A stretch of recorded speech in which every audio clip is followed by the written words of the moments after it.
He married a second wife and had a son with her. That caused a lot of problems. Oh no! That's horrible! He really was not patient. What happened next? I can't wait. Tell me! Tell me! You will have to practice patience and wait for the Bible story, okay?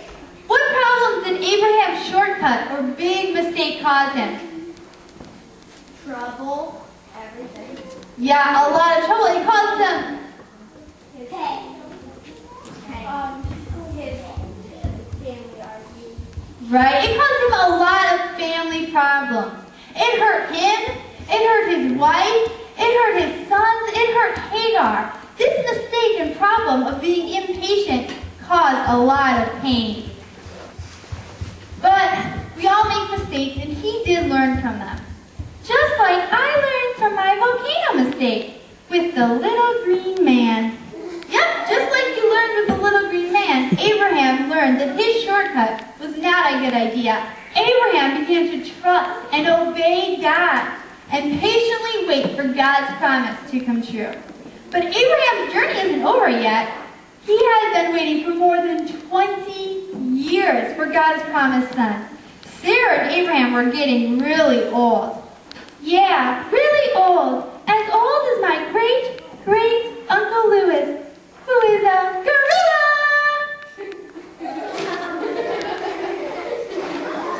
Your uncle is not a gorilla. No, he's not. No, he's not. Okay. Well, they were not quite that old, but Sarah was actually too old to have children. What? What? Oh man, the story is over. She is too old to have children. You said it yourself. Man, bad story. You need to practice some patience. You need to wait to hear the end of the story. With God, all things are possible. Abraham still believed and waited for God to give him the son that he promised. One day, when Abraham was 99. Oh, yeah. Nope, he was 99 right now. We will get there to when he's 100, but right now in the story, boys, I'm talking about he's 99. You need to be quiet and listen. He was 99 and Sarah was 89, and 3 visitors came to meet him. 3 visitors. Now, do you guys remember who these 3 visitors were? Shout it out. You're right. There was 2 angels who visited him and God. Now, Abraham didn't know this was God because they all came in the form of a man, but they came to visit Abraham. And they came to encourage him. Encourage him like by singing a song. You will have a son. You will have a baby. No. Not by singing. God told Abraham and Sarah that they would have a son within the next year. However, Sarah did not respond very well to this. What do you think she started to do? Well, she started to sing. I will have a son. I will have a baby. No, she most definitely did not sing. The opposite. What did she do, guys? She laughed, right? She didn't think it was possible that she could have a son. She laughed, but God knew that Sarah was getting impatient, so he came to encourage her. That's why the visitors were there. Does God help us and help us wait and be patient, kids? Yes. Yes or no? Yes. Yes. God can help us.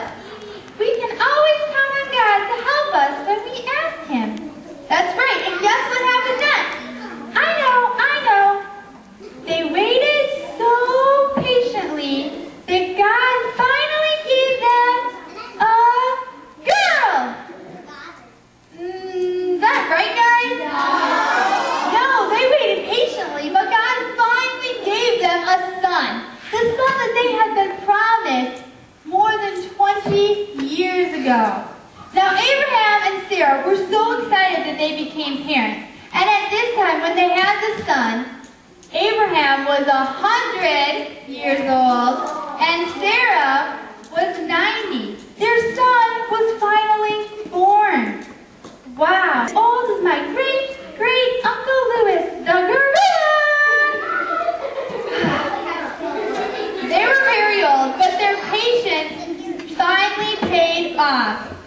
It was good to hear that Abraham finally got what he was looking for. Did you guys learn anything from the story? Yes, I learned it needs to be patient. I'm patient, and I got to hear the end of the story. I love happy endings. Good things come to people who wait. That's true. I love happy endings too. I'm glad you were patient. Say goodbye to CT.